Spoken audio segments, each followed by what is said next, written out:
You have a narcissistic parent. What was the weirdest tantrum? Ignore the hair and the face. Got health stuff going on, and tried a new hairstyle with the. It didn't go well. So, I should specify that my mom died whenever I was 7. She was amazing and not a narcissist. Although, it's funny how the people who wronged her in her own family have absolutely nothing nice to say about her, but everybody else who knew her can't say anything bad. So, she was just kind of a really nice person.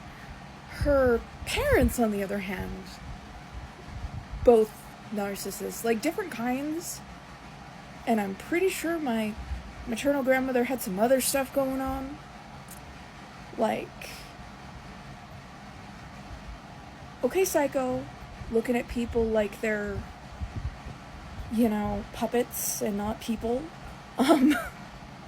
Like, to that woman, emotions were a tool. Like, more than once, she would figure out how to get me to yell at her, specifically, and then call my aunt or something. It was very deliberate, very measured, very calculated. And I was a child, with all the emotional control of a child, who had, lost her mom, was being abused and told to go kill themselves on a regular daily basis. Like, see where I'm coming from with this one? So much trauma. But the weirdest, because we're getting sidetracked with all the trauma, was the birthdays from her. The other one, the weirdest one, was just trying to talk shop with my grandfather over a laptop that he gave me because he couldn't fix it. And he was just like, oh, if you can fix it, it's yours. So I spent like weeks fixing this damn thing. And then I was able to like tell him what was wrong with it. But then it became, he was accusing me of looking a gift horse in the mouth. That was the weirdest one from him.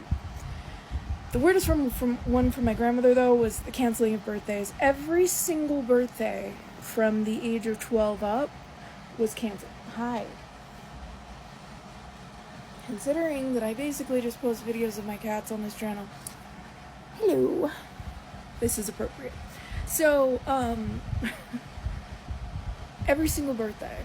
Now, for the 12th one, some people at church found out and threw me a party, but nobody did it after that.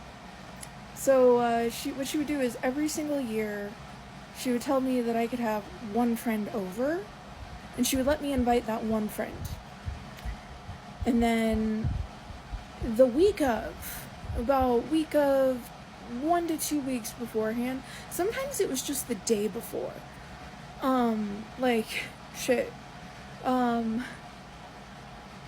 Suddenly, like, she didn't, like, if I gave her no reason, if I wasn't even, like, around her, like, she could never even say, like, a concrete thing that I supposedly did. It was always just attitude. One year, it was literally the only thing that she could say was that my facial expression.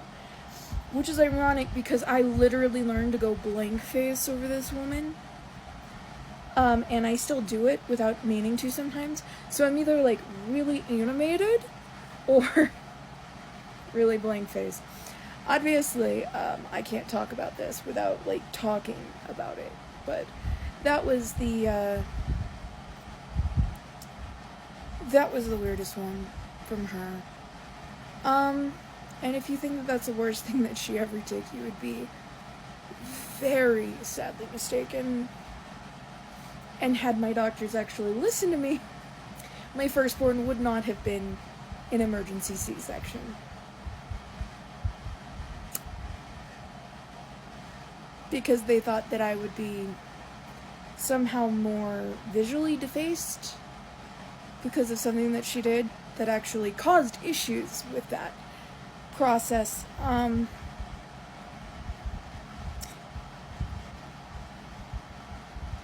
People need more education on how burn scars work. That's all I'm gonna say. Yeah, I got made fun of for like 3 weeks for that one. That one wasn't weird though. That one was just,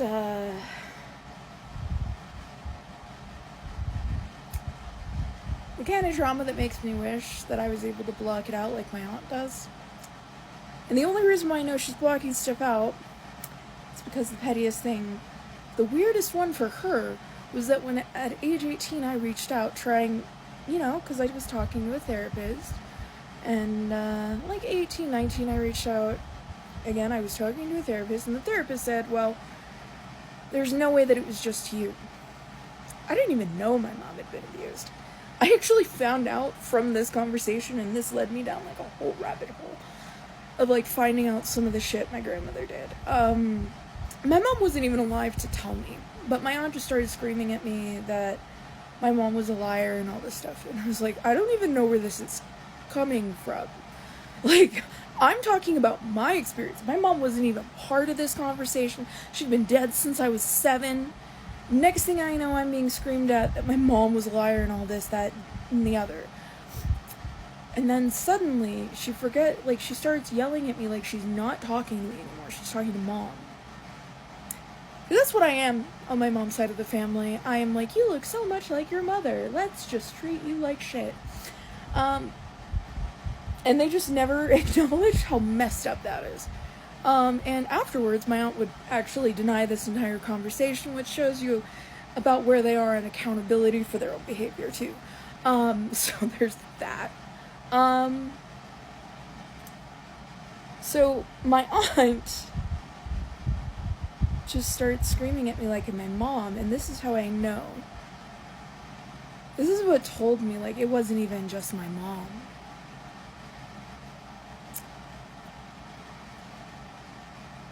Because the words, you left me there with her alone. Because my aunt was the youngest. My uncle was the oldest, but there was like a big age difference. So my aunt was still a teenager, still a kid. Like, not even an older teenager. Like, younger. Like, 13, 14. When my mom went to join the military to escape her mom.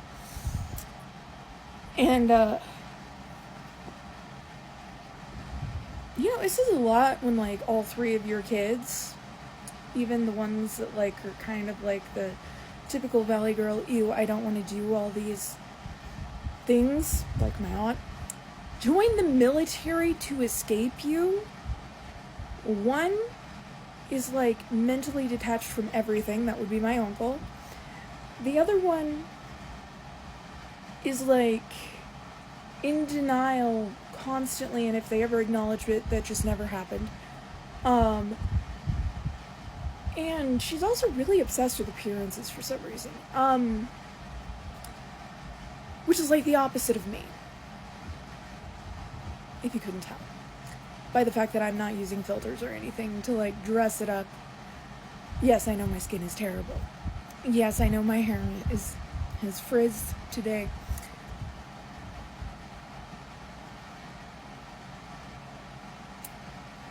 It's just kind of me.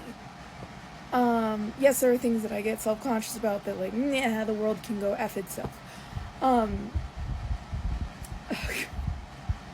Especially after the things that have happened to me and mine. Like, when I was younger, because they're like this.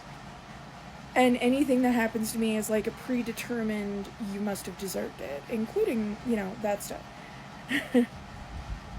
Anyway, that entire side of the family is really messed up. And it's like generational trauma on steroids. Don't even get me started with the way that it affected us kids. Like, they don't even talk about my younger sister, our younger sister. Like, I have a younger half-sister they won't even talk about because she was born with brain damage. All my grandmother had to do to immediately turn them on me was tell them that I was mentally disabled. They didn't even verify it. They just sort of went with, well, she said it, so it must be true, because it made things easier on them to ignore what was happening.